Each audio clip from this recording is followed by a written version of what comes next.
Son las 8 de la mañana. Radio del Principado de Asturias, RPA, Asturias Hoy, primera edición.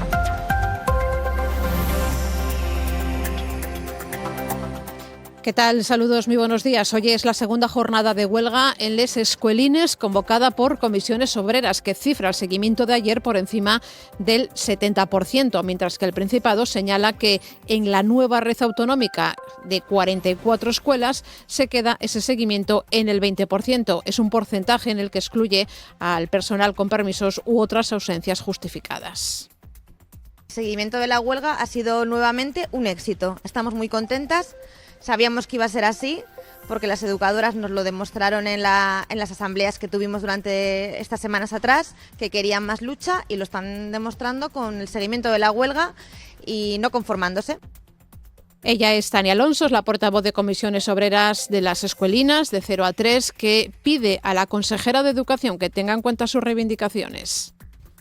Nos volvió a repetir que era la mejor propuesta que podía plantearnos en este momento, que confiáramos. Y nosotros lo que le pedimos es que confíe ella en nosotras y que nos acerque a donde tenemos que estar, a una dignidad en condiciones laborales que necesitamos para seguir adelante, como llevamos tirando todos estos años y peleando. Hoy es también, por cierto, la segunda jornada de encierro en la Consejería de Educación. Allí siguen las 9 educadoras. También hoy de nuevo a las 5:30 de la tarde hacen un llamamiento a una manifestación que han convocado y que saldrá de la Plaza de España hasta llegar a la Junta General del Principado. Esto es parte de lo que va a ocurrir en este miércoles 17 de diciembre, que hacemos esta Asturias Hoy primera edición con Simón Rupérez en la parte técnica, con Paula Rodríguez y Cristina Natal en la redacción y en la locución, y con Ángeles García al micrófono. Vamos ya con los titulares. Asturias Hoy. Pesca quiere minimizar el recorte de la xarda en Asturias. La xarda es la cuarta especie que aporta más dinero a las lonjas asturianas. El pasado año supuso casi 5,5 millones. Bruselas a día de hoy recortará en al menos 4,5 millones esos ingresos. Para el director general de Pesca, Francisco González, la solución pasa por trabajar con cofradías y también con el Ministerio de Agricultura y Pesca. Eso impacta sobre nuestra flota e impacta también sobre nuestras lonjas. Con lo cual lo vemos, pues asumiendo esta situación y trabajando a partir de ahora con el sector y con el Ministerio para minimizar el impacto. Llegan buenas noticias para Duro Felguera. El Gobierno ha dado el visto bueno a flexibilizar los términos de la financiación concedida al fabricante de bienes de equipo Duro Felguera a través del Fondo de Apoyo a la Solvencia de Empresas Estratégicas, para que pueda reestructurar su deuda y recuperar su senda de viabilidad sin merma de los caudales públicos. Nueva campaña para incorporar donantes de sangre. Se llama Me das la vida y se hace con el respaldo del Real Oviedo y del Real Sporting de Gijón, con el fin de movilizar en la donación a los seguidores de ambos clubes y en especial a los más jóvenes. César Martín, responsable de Relaciones Institucionales del Real Oviedo, Joaquín Alonso del Sporting. Y creo que la concienciación que parta de los clubes es muy importante para que la gente se anime. Pues nuestro emblema es ganar sirviendo, y realmente es lo que queremos, ayudando también y colaborando con la sociedad. El tráfico. Queremos saber cómo se circula hasta ahora por las carreteras en el Principado. DGT, buenos días. Muy buenos días. En estos momentos van a encontrar ya tráfico en aumento en la carretera AS1 en los entornos de Langreo, ya en sentido sur, en sentido Mieres, y también si circulan por la A66 a su paso por Coyoto en dirección a Gijón. Mucha precaución en estos dos puntos, donde van a encontrar casi 1 kilómetro de ligeras retenciones. No obstante, en el resto de vías se circula con bastante normalidad. Les recordamos también que está afectada una carretera por la nieve. Es obligatorio el uso de cadenas o neumáticos de invierno y la AS213 a su paso por Trescastro. Pues gracias, DGT. Vamos a ver cómo se circula a esta hora en Oviedo. Policía local, muy buenos días. Hola, buenos días. ¿Cómo se circula por la ciudad? Tráfico en aumento en la entrada a Oviedo por la AS2 y en las inmediaciones de Plaza de Castilla, y también un poco de retención en las inmediaciones de Luca. Por lo demás, tráfico fluido y sin retenciones. Pues gracias, Oviedo. También queremos saber cómo se circula a esta hora en Gijón. Policía local, buenos días. Muy buenos días. ¿Cómo está la mañana? Tráfico intenso en la entrada a la ciudad procedente de la A8 por Viesques. Y luego tenemos dos breves intervenciones en reparaciones de red semafórica, una en Montevil, más concretamente en Plaza de las Brigadas Internacionales, y otra en la zona centro, en las confluencias de las calles Instituto y Munuza, que esperemos que no nos cause ningún tipo de anomalía en la circulación del tráfico. Así lo esperamos. Gracias, Gijón. Última parada en Avilés, Policía Local, buenos días. Hola, buenos días. ¿Cómo se circula por la ciudad? Tráfico fluido a estas horas en Avilés. Pues gracias, hasta aquí la información del tráfico. El tiempo. Tras una jornada intensa de lluvia, ¿cómo viene este miércoles? Cecilia Crespo, buenos días. Buenos días, Ángeles. Hoy será un día mucho más tranquilo que el de ayer, con una subida de las temperaturas que será notable hacia el interior del Principado. Disfrutaremos de un día templado, con amplios claros, aunque la nubosidad irá en aumento con el paso de las horas. Será la nubosidad asociada al frente que nos afectará en la jornada de mañana. Hoy el viento soplará del sur, bastante flojo, con rachas que no van a superar los 30 km por hora. Asturias al día.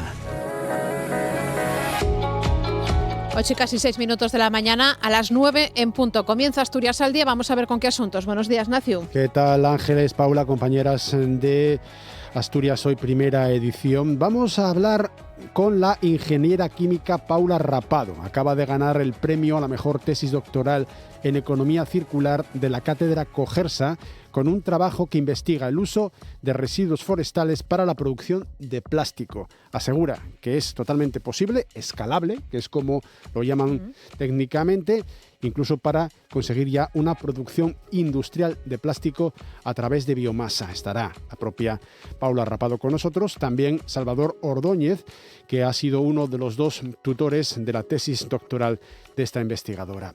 La segunda parte, para el Pruviano, que es el personaje en las redes sociales detrás del que se esconde, o se muestra, según como queramos decirlo, Denis Soria. Es guía turístico, responsable de Ser Asturiano, Turismo Auténtico, y además forma parte del colectivo Madreñada, que organiza una serie de actividades este domingo en Ubieu para reivindicar la importancia de este calzado tradicional, la madreña. Y la tercera parte será para Yocántaru. Es un grupo musical que desde su creación en 2009 ha tenido como uno de sus principales cometidos la preservación, la divulgación de la música popular asturiana.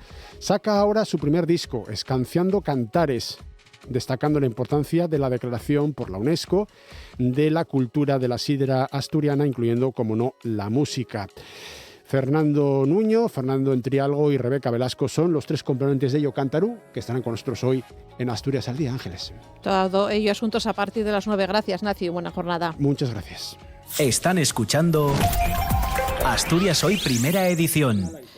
8 y casi 8 minutos de la mañana. Hoy hay una nueva jornada de huelga en las escuelas de 0 a 3 años. Es el segundo día de paros de los dos convocados por comisiones obreras. Y además hoy está previsto que salgan del encierro que mantienen en la Consejería de Educación 9 representantes de este sindicato. Ayer martes la lluvia obligó a cambiar la manifestación prevista por una concentración a las puertas de la Consejería, pero hoy todo hace indicar que esa nueva manifestación, convocada a las 5:30 de la tarde, saldrá de la Consejería de Educación de Plaza de España para llegar a la Junta General del Principado. La participación en la huelga, dice el sindicato, dice Comisiones Obreras, está siendo muy alta. En todos los concejos ha rebasado el 70% y en Siero, Noreña, Nava, Laviana, Villaviciosa, Ribadedeva o Lena ha llegado al 100%, sin contar los servicios mínimos. La consejería, que sí los toma en cuenta, reduce el seguimiento al 20%. Entre las reivindicaciones está su integración en la categoría B, que se lleven a cabo procesos de estabilización en los ayuntamientos donde no se han realizado, o acercar el calendario escolar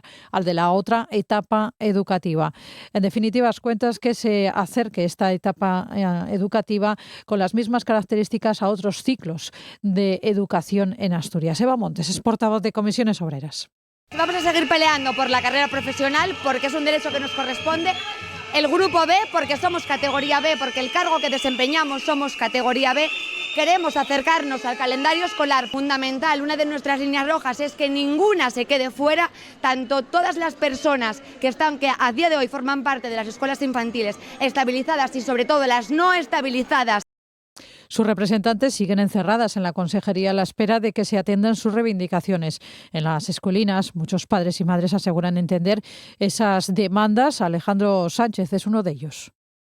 Al final, bueno, están luchando un poco por todos los derechos de todos los asturianos, aunque creamos que no.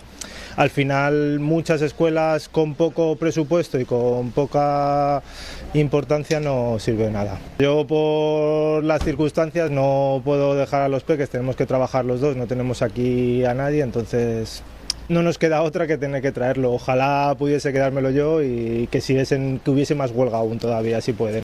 Comisiones Obreras es el sindicato mayoritario y el único que ha convocado las 2 jornadas de huelga. El resto desconvocaron las movilizaciones en noviembre al aceptar la propuesta de la Consejería. El Ministerio de Sanidad se va a reunir este miércoles con los sindicatos médicos después de salvar el borrador del Estatuto Marco con un preacuerdo con los sindicatos del ámbito de la negociación, del que se desmarcan, por cierto, los médicos. Ellos esperan cerrar un calendario de negociaciones. De lo contrario, ya avisan, van a optar por aumentar el conflicto con nuevas huelgas.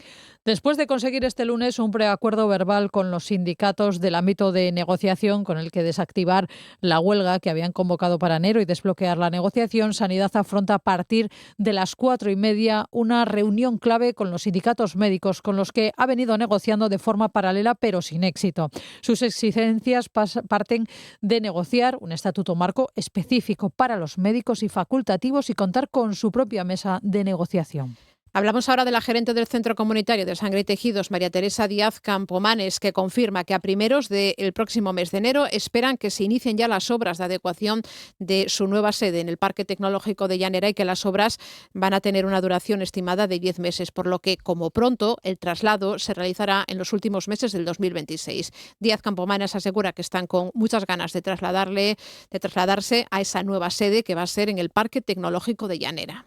Tenemos muchísimas ganas de poder ir para allá cuanto antes, porque como conocéis, las circunstancias en las que estamos en el centro que está ahora mismo y en el que estamos trabajando en el antiguo UCA, pues son bastante penosas porque el edificio ya es muy antiguo, aunque tenemos muy buenos profesionales y muy buenos medios, estamos con la última tecnología, pero el entorno y el edificio en sí pues supone muchísimos problemas de mantenimiento, ¿no? Esperemos que en octubre ya podamos estar allí. Desde la Asociación Vecinal y Comercial del Cristo Buenavista, Montecerrao y Llamaquique, en Oviedo, critican el retraso en el derribo del edificio de los Hongos del Viejo UCA hasta que finalice ese traslado del banco de sangre. Creen que es la última muestra del abandono de la zona desde el traslado del Hospital Central a la Cadellada. El presidente de la asociación, Ramón del Fresno, exige la participación del colectivo vecinal en las decisiones sobre el futuro de los terrenos y critica la falta de transparencia sobre este asunto. Esta actual situación de la antigua UCA es un reflejo de la malísima gestión y desatención administrativa y los abandonos políticos por la falta de la previsión, protección y responsabilidad que corresponde a cargos públicos. Es necesario que las autoridades asuman sus responsabilidades y actúen con la celeridad precisa para devolver la dignidad y seguridad de nuestros barrios.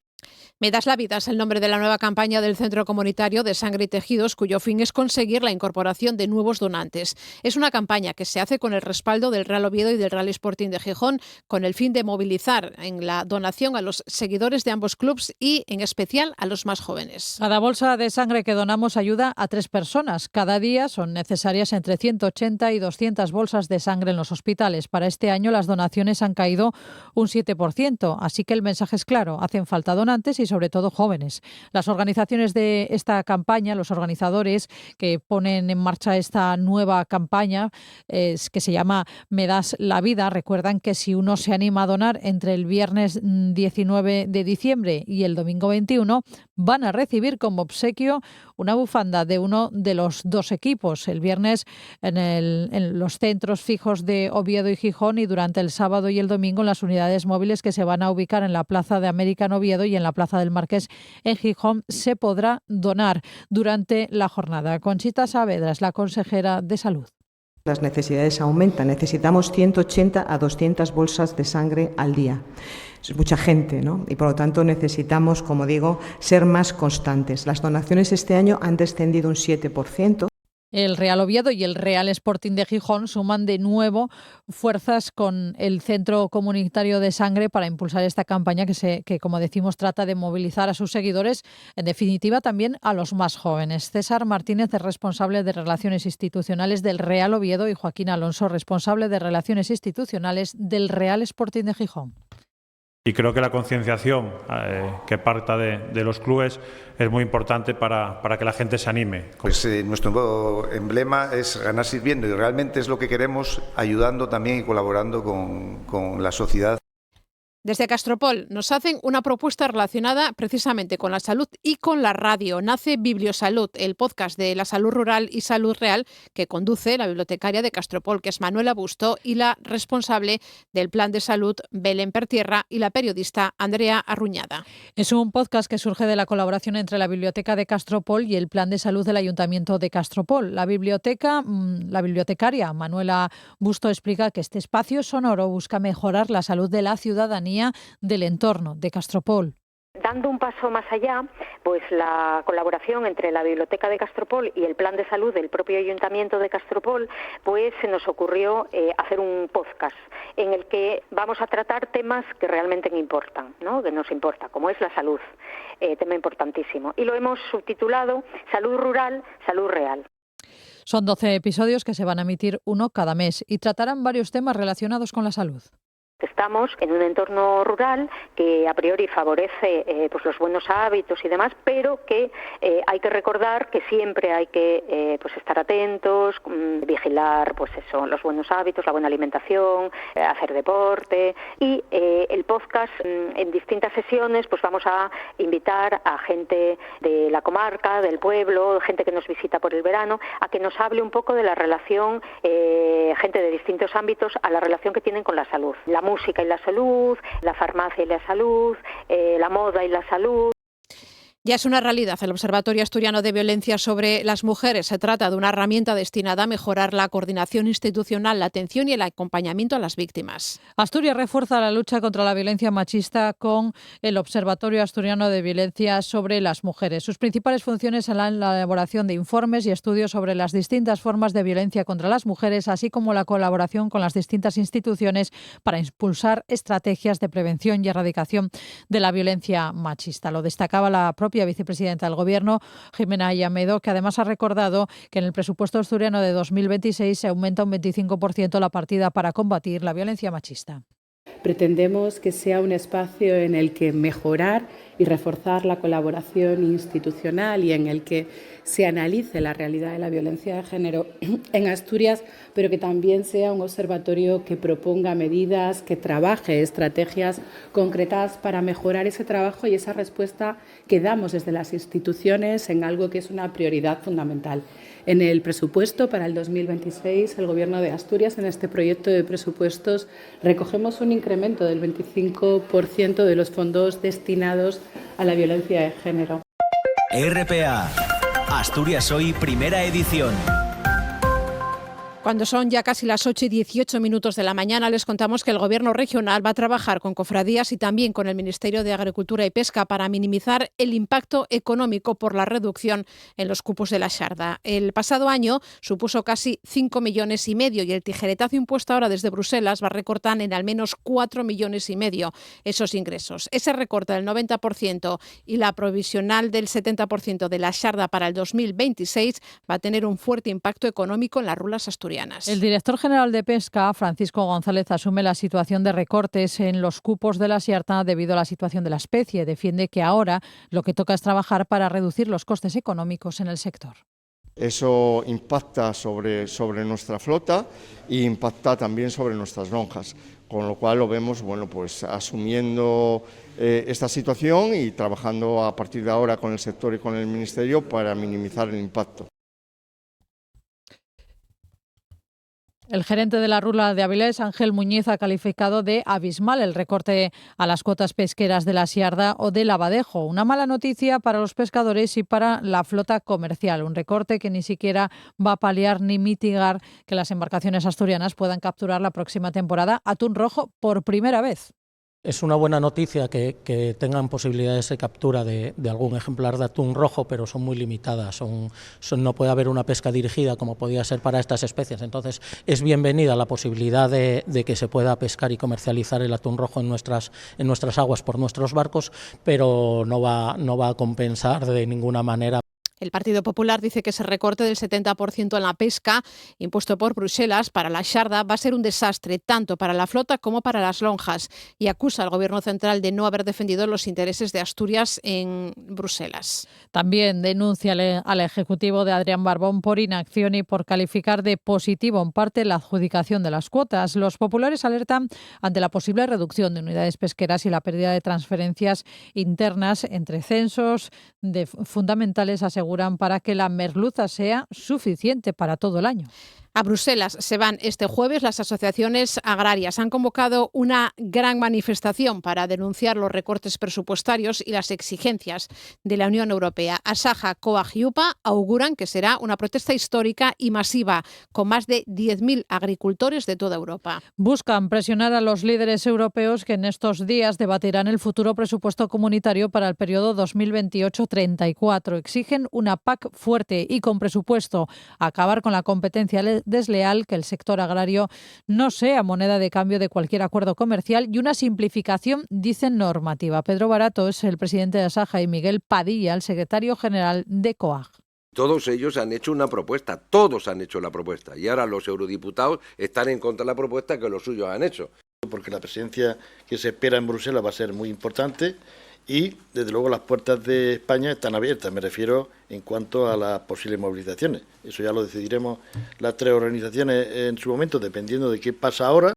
La Consejería de Medio Rural y Política Agraria decide extender hasta el próximo día 31 de diciembre la suspensión del mercado nacional de ganado de Pola de Siero para evitar la entrada y la propagación de la dermatosis nodular contagiosa. Se va a permitir seguir vendiendo en este espacio vacas, toros y bueyes de más de un año que lleven en la comunidad desde al menos el pasado 22 de octubre. El mercado también seguirá abierto como punto de carga de terneros menores de un año y se mantienen el resto de medidas sanitarias, también la suspensión de ferias y mercados bovinos. Lo recuerda Rocío Huerta, que es la directora general de Ganadería y Sanidad Agraria.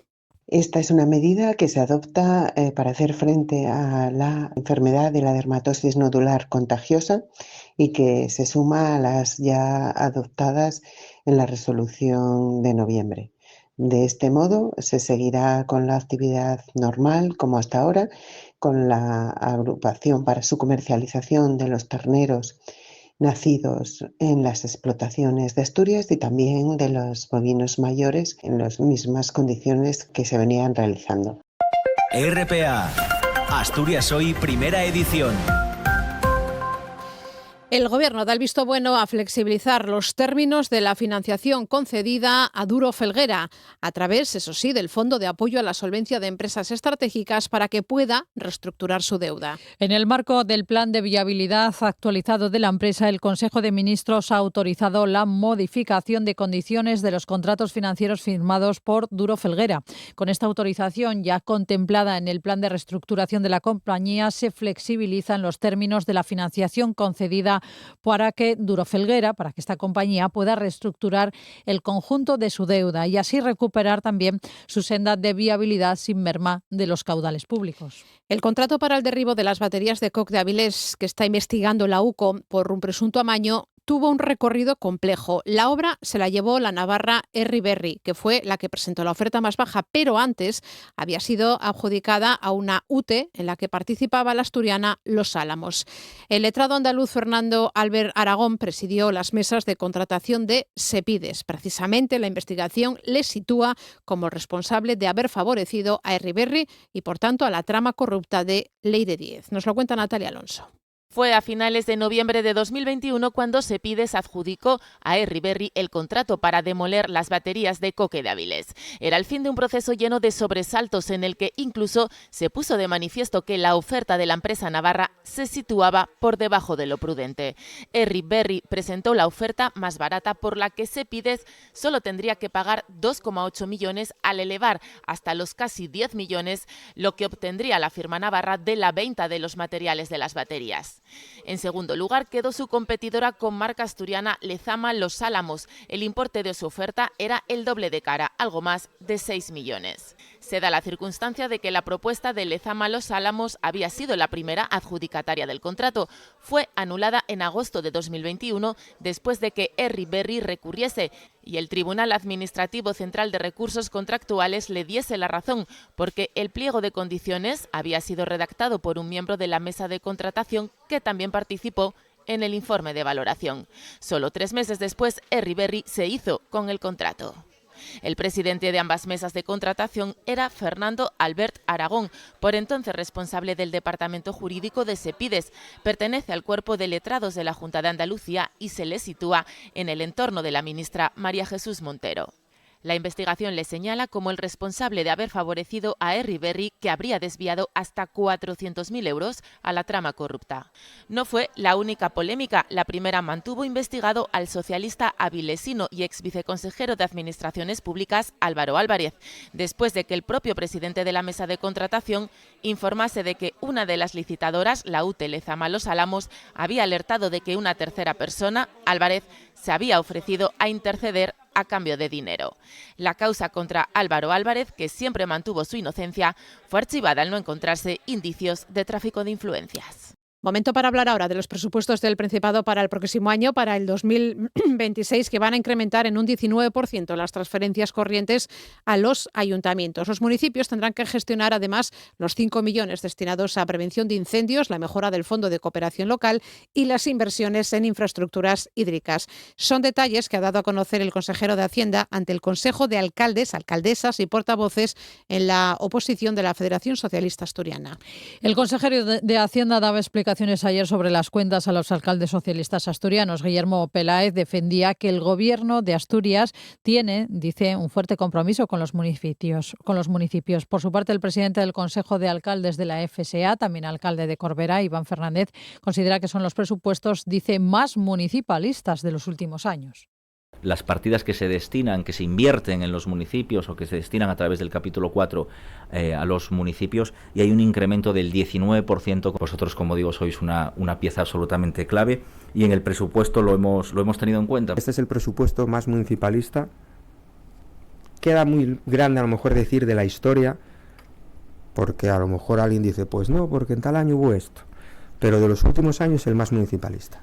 El Partido Popular asegura que con este gobierno del Principado cada asturiano va a tributar 1.500 euros más al año. Este partido opina que esa presión fiscal es la que alimenta cada año unos presupuestos que no se traducen a una mejora real de los servicios. El diputado del PP, Andrés Ruiz, rechaza el proyecto presupuestario al que ya avanza su presidente, que es más que probable que van a presentar una enmienda a la totalidad.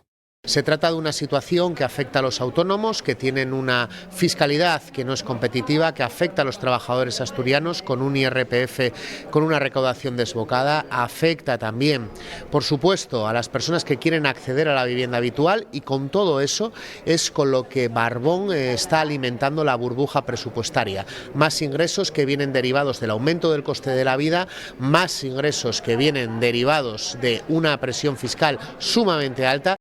A pesar de la presentación de enmiendas a la totalidad, el presupuesto asturiano saldrá adelante porque concita el apoyo de PSOE, Izquierda Unida Convocatoria por Asturias y la diputada del Grupo Mixto, Covadonga Tome. Las tres fuerzas suman esos 23 diputados, que es la mayoría absoluta necesaria para aprobar los presupuestos el próximo día 29. Hablamos también del Producto Interior Bruto de Asturias, que creció un 3% en el 2024. Sí, es un medio punto menos que la media nacional. Son datos del Instituto Nacional de Estadística, que rebaja 1/10 sus últimas estimaciones de septiembre.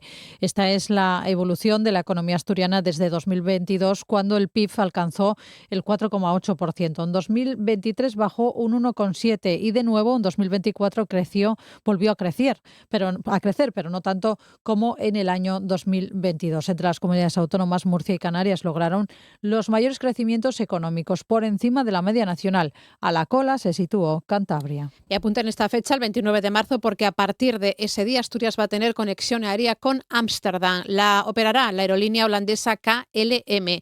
Los vuelos están ya a la venta y la semana pasada También se confirmó que Asturias recupera el destino de Dublín con 2 vuelos semanales a partir de mayo. Y aquí en Asturias, el Ministerio de Consumo ha identificado cerca de 2.200 anuncios ilegales de pisos turísticos de la plataforma Airbnb. Recordamos que esta compañía de alquiler de viviendas turísticas online ha recibido una sanción de 64 millones de euros por anuncios de alojamiento sin licencia. Es la segunda multa más cuantiosa impuesta en nuestro país. En total, Consumo ha identificado más de 65.000 anuncios ilícitos. Airbnb ya ha dicho que va a recurrir esta sentencia.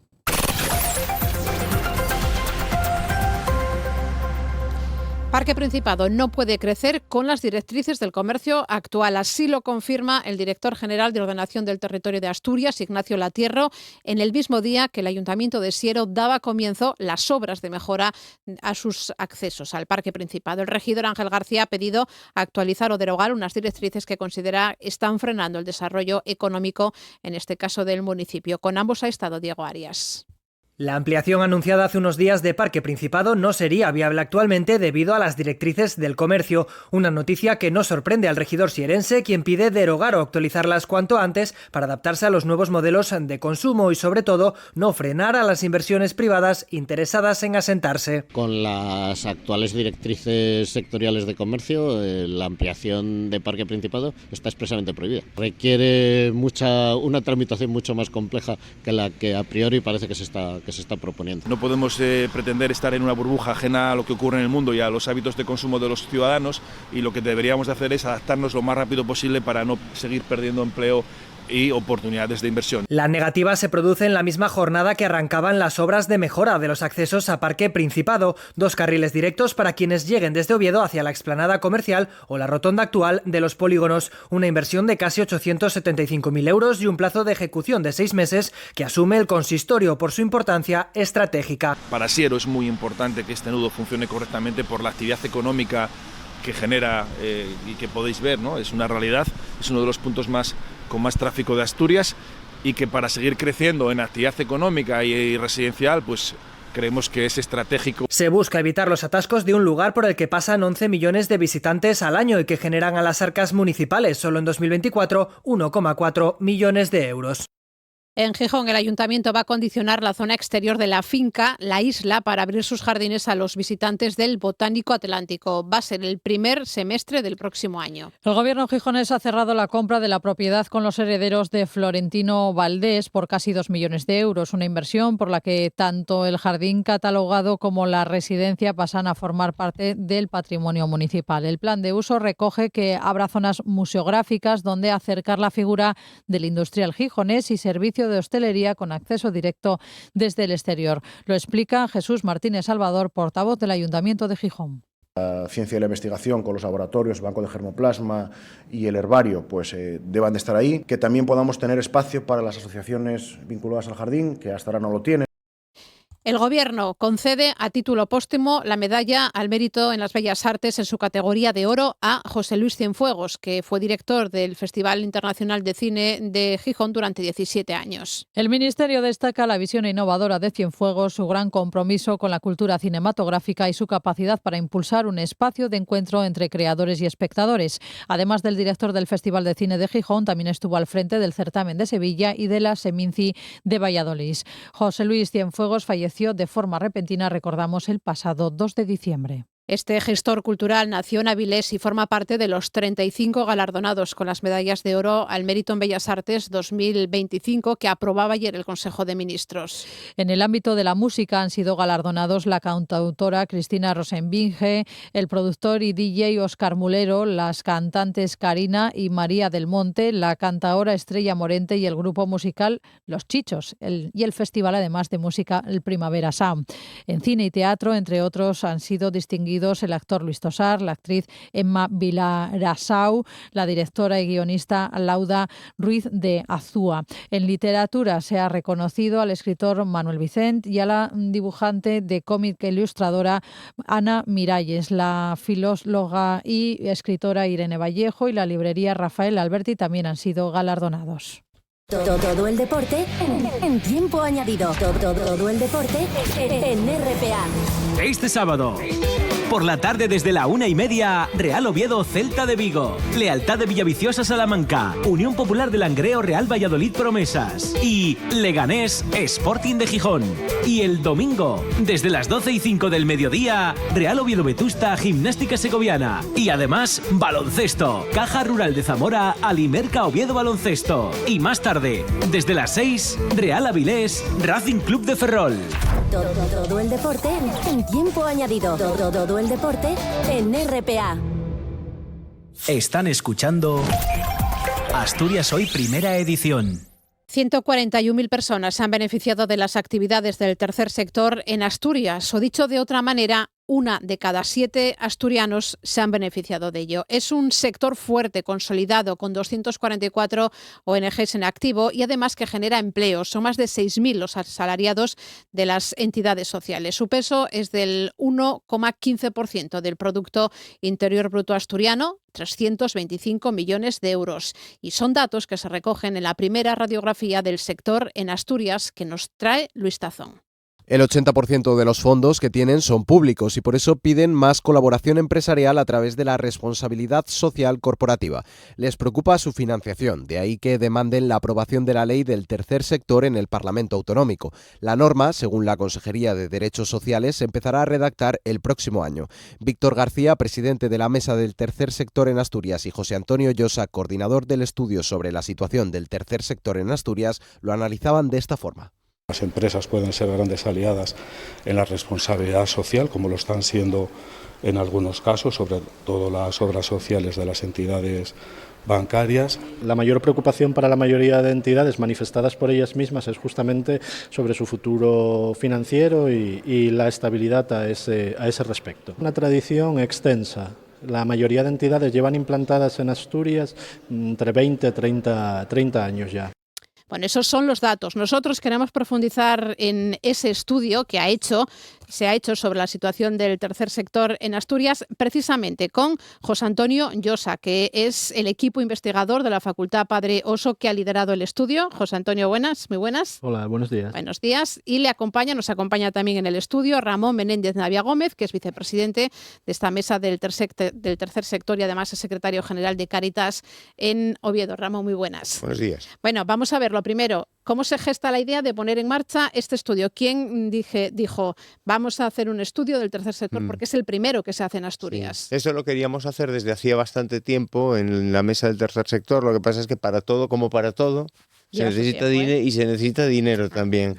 Entonces, claro, luego también tienes que ver colaboradores con los que lo puedan hacer, o sea, tener capacidad técnica para poder hacerlo. Y ahí es donde nos encontramos con la Facultad Padre Oso, con José y todo el equipo de investigadores, que hay un equipo de investigadores detrás. Entonces, teniendo clara la metodología, teniendo claro lo que queríamos hacer y teniendo el dinero, que es una subvención que nos proporcionó la Consejería de Derechos y Bienestar Social, pues con eso salimos adelante. Tenéis clara la idea y acuden a vosotros. Sí, de hecho fue un trabajo compartido. Nos vinieron a llamar con una idea muy cerrada. También nuestro equipo de investigación colabora muy estrechamente desde hace muchos años con el tercer sector y entonces sabemos dónde están los nudos, ¿no?, de esta cuestión. Y durante el proceso de desarrollo nosotros hicimos un trabajo técnico. ¿Cómo empezaron a trabajar? ¿Cuál fue ese primer día? O dijeron, vamos a hacer esto a lo largo, porque creo que es todo un año, ¿no?, lo que han estado trabajando más o menos. Sí, aproximadamente. Yo creo que la primera reunión la tuvimos de hecho en noviembre del año pasado. Y entonces cuando la propuesta llegó a nuestra mesa había un guión con lo que el tercer sector quería conocer sobre la actividad que desarrollaba. Y a partir de ahí pues fue un trabajo que nosotros fuimos proponiendo la parte metodológica, cómo llevarla a cabo, y lo contrastábamos con un grupo de trabajo de la propia mesa del tercer sector para que fuese realmente un producto el que culminase, que fuese útil para las entidades, ¿no? Claro, porque la idea es que ahora sea una herramienta, lo que dice, que sea útil, ¿no?, que no se quede ahí en papel como muchas veces puede pasar. Bueno, lo que pasa es que yo lo que creo es que lo primero que tenía que hacer es visibilizar el tercer sector y ponerlo en valor. Porque sabemos quiénes integran el tercer sector, me refiero a la sociedad. Claro, y el propio tercer sector lo sabe. Claro. El problema es que no tenemos una ley del tercer sector. Cuando no tienes una ley del tercer sector, el tercer sector es un concepto a veces un poco difuso, ¿no? Entonces, yo creo que es muy importante que el tercer sector sepa informar a la sociedad de qué es lo que hace, a qué se dedica y qué sentido tiene como agente de transformación social. ¿Quiénes integran ese tercer sector? Hablamos que son, lo decíamos anteriormente, 244 organizaciones. Sí, lo que pasa es que yo lo comentaba ayer también en la mesa redonda que habíamos tenido allí, que y eso lo puede comentar un poco más José, sí. Del total de organizaciones solo habían participado en el cuestionario 78. Es decir, el grado, hay mucha atomización. Bueno, yo de todas formas, después de oír a la compañera de Euskadi, que son miles de organizaciones las que hay aquí, yo creo que son pocas, pero aquí participaron solamente 70 y pico. Estamos hablando de organizaciones como CERMI, Cáritas, ONCE, EAP, que son todas muy variadas, ¿no? Con algún punto en común, eso sí, claro. Claro, el tercer sector... En primer lugar, tenemos que tener en cuenta que este estudio se realiza sobre el tercer sector de acción social, específicamente, ¿no? Sí. En contraste con la tabla del tercer sector en Cataluña, que lo que abarca es el tercer sector de manera global, es decir, desde asociaciones vecinales, deportivas, etcétera, etcétera. Nosotros centramos nuestro trabajo, porque también es el enfoque que se le dio desde el principio, en el tercer sector de acción social. E incluso dentro de las entidades que se dedican a la acción social hay una heterogeneidad, uno de temáticas abordadas, de ámbitos de especialidad y dos de tamaño. Hay desde organizaciones grandes y que llevan muchos años, como puede ser Cáritas, dentro de la actividad, hasta organizaciones muy, muy, muy pequeñas o que están surgiendo, y también eso condiciona un poco pues la capacidad de responder a veces a nuestra llamada en estos casos, ¿no? Porque una vez que se elabora hacéis toda esa metodología y se la trasladáis al tercer sector, ¿dónde habéis puesto esa incidencia de decir, bueno, pues lo positivo o lo negativo que puede haber, ¿no?, dentro del tercer sector, y debería el tercer sector hacer esto para mejorar o para qué? Claro, lo que hicimos fue una lógica de fortalezas que tiene el sector, justamente también que muestra el camino que se ha recorrido, y también de retos que conviene abordar, que se extrae además del contraste con el propio sector y sus agentes implicados. Y de ahí surge aproximadamente unas 30 recomendaciones, que son la culminación del trabajo, y que son recomendaciones que surgen directamente de los datos. Probablemente hay ahora una labor posterior de estrategia de qué es lo que el tercer sector como organizaciones quiere priorizar, que ese es un trabajo que se puede apoyar en el estudio, pero que tienen que realizar en otros espacios. No son las 30, ¿no? Pero ¿cuáles son esas en lo que debe trabajar más el tercer sector según el estudio que han hecho? Hay una cuestión que además sale como la principal preocupación de las entidades, que es la estabilidad financiera. Ahora venimos de un momento en el cual el COVID, por la forma que ha tenido de abordarse en términos generales, lo que tiene que ver con el escudo social y demás en toda Europa, ha supuesto una inyección de capital dentro de lo que es la acción social de manera generalizada, que posibilita un desarrollo y crecimiento para el sector, pero también ha incrementado el volumen de personas atendidas, con lo cual ahora estamos en un momento de impasse, ¿no? Porque termina lo que es la financiación derivada del COVID y hay que buscar la siguiente paso en esta hoja, ¿no?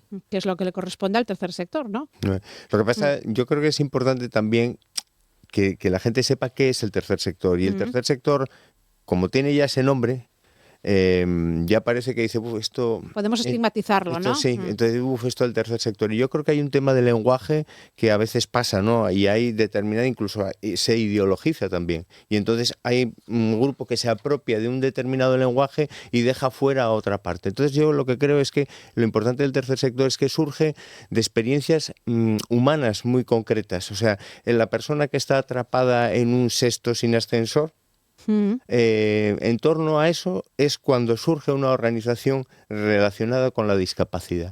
Cuando hay una persona que tiene problemas con una crisis matrimonial, sacar a los hijos adelante, o ese hombre que acaba en el alcoholismo y intenta salir adelante, ahí eso es el tercer sector. ¿Pero todas las personas que están dentro del tercer sector son vulnerables? Son todo personas vulnerables. Desde acción social son todas vulnerables. Se parte de una intervención a través de una situación de carencia, de dificultades para hacer efectivos determinados derechos que se les reconocen a las personas. Entonces yo creo que eso es muy importante, porque además nosotros lo vemos en algunos de los proyectos que tenemos, que de repente la persona que es un familiar, por ejemplo, que lleva a otro familiar o le hace el seguimiento a ese familiar, dice, es que yo esto no me lo esperaba. Claro, es que hay muchas situaciones en las que no te esperas, pero hay mucha gente que va sufriendo. En esta sociedad que es todo intentar avanzar, intentar ser mejores, hay gente que no llega a eso, y entonces esa gente se va quedando fuera y dice, ¿quién se queda con esas personas? Es cuando dice, yo entiendo también que hay una tensión en decir, hay que intentar, hay que esforzarse, es la sociedad del esfuerzo, la sociedad del éxito, pero es que hay personas que tienen dificultades y, no pueden, ¿no? y con esos hay que estar. ¿Habéis notado en el estudio cómo ha cambiado las personas, ¿no? Que pueden integrar dentro del tercer sector, estar integradas? Sí, de hecho era una de las dimensiones que se analizaban y un poco lo que observamos es que en los últimos 3 años hay un incremento en el volumen de la demanda, pero además, relacionado con lo que estaba comentando ahora Ramón, también hay una complejización en la situación de las personas. Aparece de manera muy clara un fenómeno que se llama la interseccionalidad, que es el hecho de que varias vulnerabilidades se cruzan en la situación de una persona.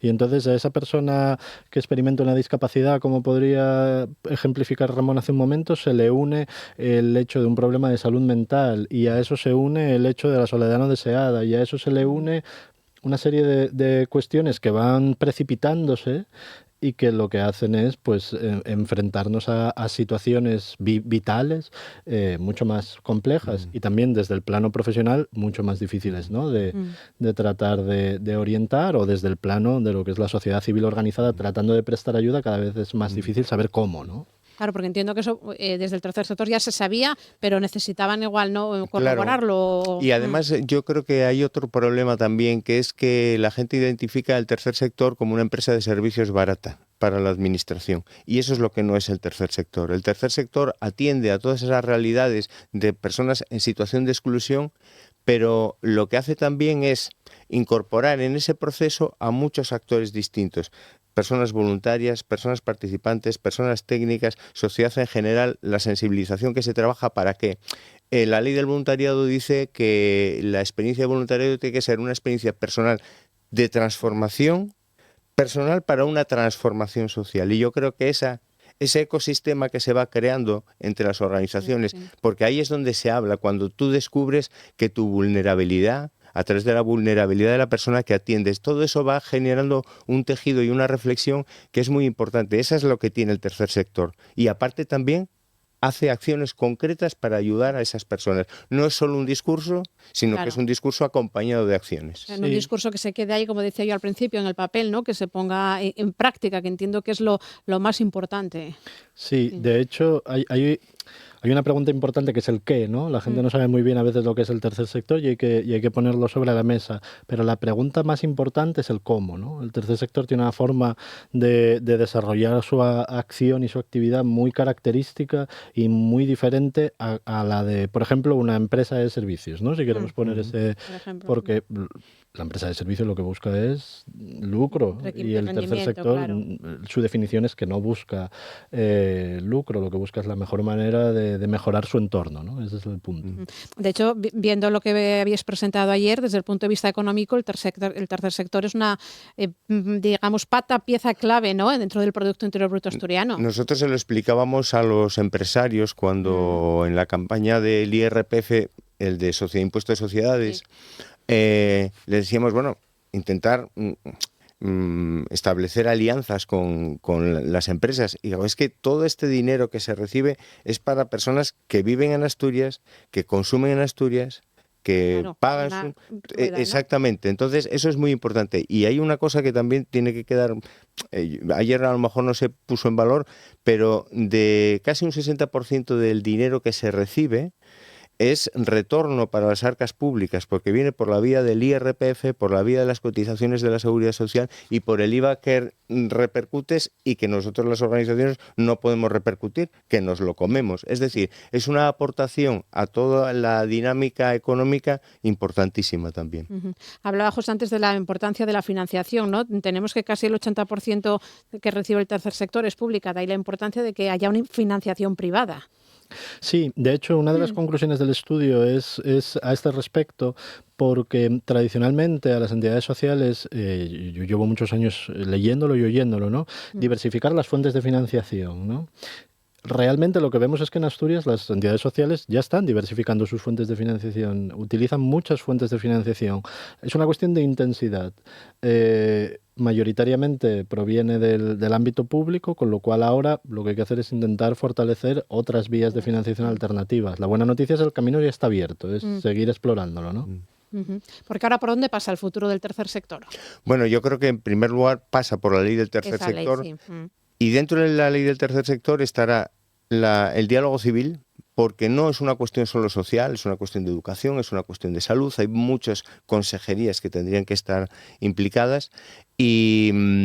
Y luego también yo creo que pasa también, iba a decir otra cosa, pero se me fue. Pero, bueno, luego ya lo recupero, pero yo creo que es muy importante sobre todo en que en todo este proceso intervengan distintas asociaciones. Hay una sinergia de Sí, diferentes, ¿no? porque esto no puede quedar solo en el ámbito de lo social. Porque cuánto importante es tener esa ley del tercer sector, Sí, ¿no? lo de la ley del tercer sector, perdona, ahí ahora ya lo recuperé. Lo de la concertación. Sí. O sea, vamos a ver, nosotros concurrimos a la convocatoria de subvenciones entidades sociales desde hace muchos años con proyectos que es que ya no son proyectos. Por ejemplo, una comunidad terapéutica concurre como un proyecto cuando es un servicio que ya se está ofreciendo. Debería estar incluido en el catálogo de servicios. Sí.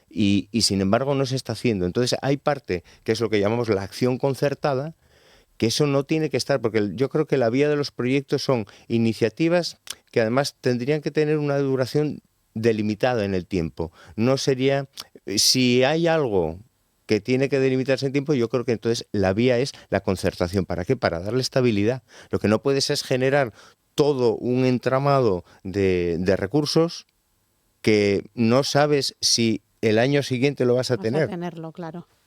Porque el hecho de tener esa ley mejoraría el funcionamiento o el desarrollo del tercer sector.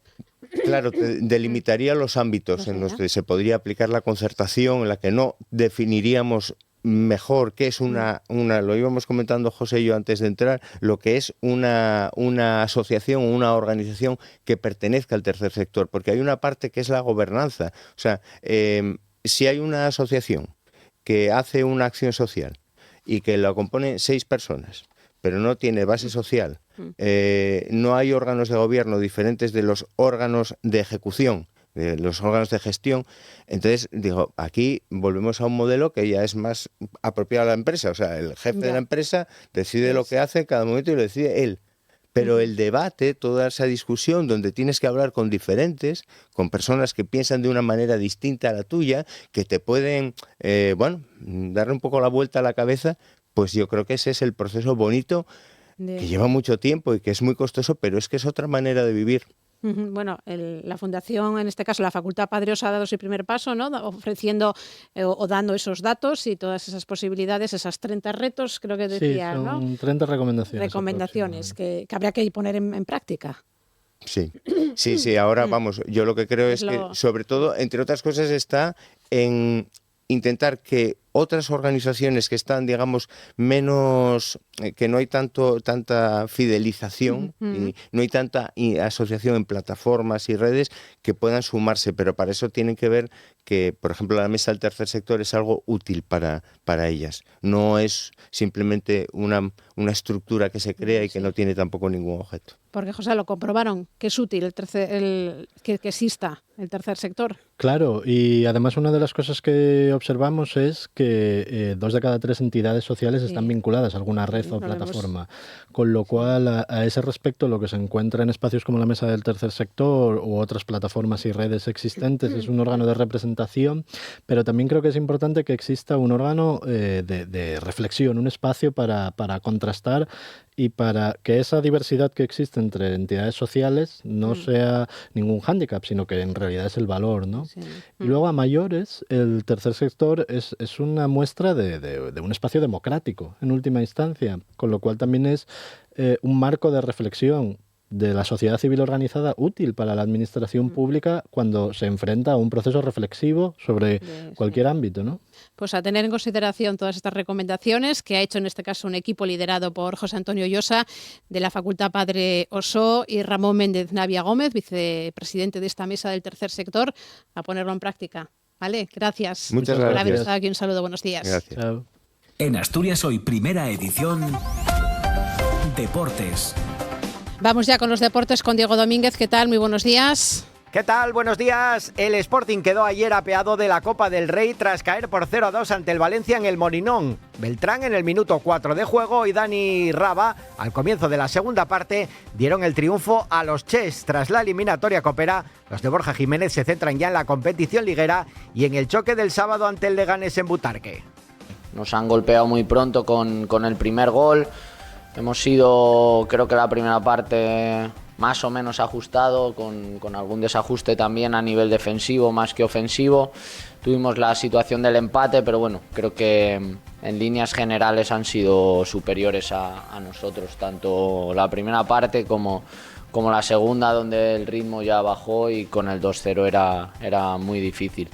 Además, Guillermo Almada ya ejerce como nuevo técnico del Real Oviedo. El uruguayo firma hasta final de la presente temporada y llega acompañado a la capital del Principado por su segundo, Darwin Quintana. El club hacía oficial la llegada del preparador ayer alrededor de las 3:20 de la tarde y pasadas las 3, tanto Almada como Quintana llegaban al Requesón para conocer a los futbolistas y preparar su primera sesión de trabajo junto a Jesús Unanua, entrenador de porteros, y al preparador físico del Vetusta, Jorge Tejada. El nuevo técnico azul será presentado esta tarde a la 1:30 en el Carlos Tartiere. Antes, a las 10:30 dirigirá la segunda sesión de trabajo enfocada en el partido del sábado, a las 2 de la tarde frente al Celta en el Carlos Tartiere. Dos apuntes más. Isabel Barreiro se ha quedado fuera del equipo nacional femenino que correrá el Mundial de Cross que se va a disputar en Estados Unidos el próximo 10 de enero. Su mala actuación en el europeo disputado en Portugal el pasado domingo, donde acabó en el puesto 51, ha pasado factura a la atleta gijonesa del club Adidas. Y además hoy se presenta en Mónaco la Vuelta Ciclista a España, una ronda que no pasará por el Principado. El pelotón no pisará en su edición de 2026 las carreteras del norte de España. Mónaco, Francia, Andorra, la Comunidad Valenciana, Castilla-La Mancha, Murcia y Andalucía serán los lugares de paso de una Vuelta a España que comenzará el próximo 22 de agosto. Asturias Hoy, en clave económica. Y como siempre saludamos a José Antonio Antuña, director de Renta 4 Gijón. Muy buenos días, José Antonio. ¿Qué tal, Ángeles? Buenos días. Bueno, podríamos decir que es una jornada de transición en los mercados pendientes de lo que pueda ocurrir mañana jueves o el viernes. Sí. Es que ayer fue una sesión importante y la de mañana también va a ser muy importante, con lo cual sí que puede decirse un poco así, aunque va a ser una sesión en la que va a haber bastante interés. Traemos la resaca de ese informe oficial de empleo ayer en Estados Unidos, donde en términos generales el dato de noviembre sorprendió por encima de lo esperado, aunque es cierto que hubo algunas revisiones a las bajas de datos anteriores, pero en términos generales podemos decir que la creación de empleo en Estados Unidos como mínimo es lo esperado o incluso mejor, con lo cual eso apenas debería de variar la hoja de ruta de la FED, y desde luego pues el mercado empieza a descontar que en la reunión de enero pues no va a haber bajadas, incluso solo se descuentan 2 bajadas ya a lo largo del 2026, que en su día fueron 3 y 4. De hecho, ayer hubo unas declaraciones del presidente de la FED de Atlanta, donde dijo que creía que no se tenían que bajar los tipos en 2026, porque la economía esperaba un crecimiento del PIB de en torno al 2,5, con lo cual un crecimiento bastante interesante, y que seguía habiendo presiones inflacionistas, con lo cual pensaba que no tenían que tocarse los tipos.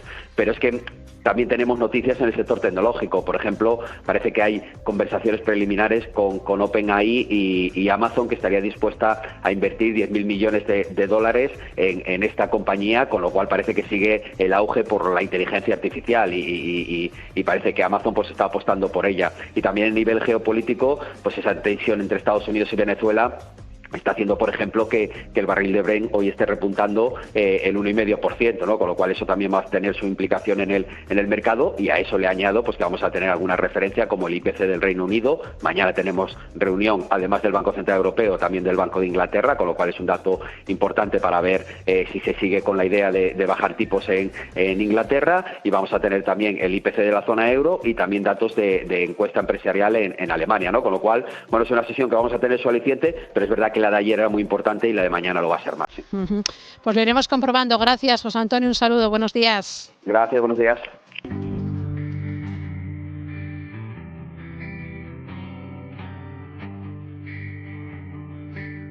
Un 17 de diciembre de 2019, la banda española Extremoduro anunciaba su disolución.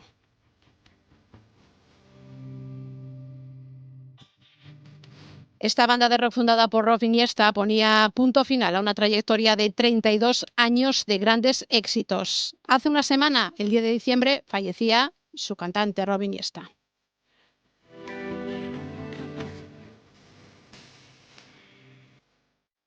Y así nos vamos con Extremoduro. Nosotras mañana a las 8 en punto, volvemos con Asturias Hoy, primera edición. Ahora aquí se quedan con Asturias al Día en RPA o en TPA con el informativo matinal. Nada más, disfruten de esta jornada.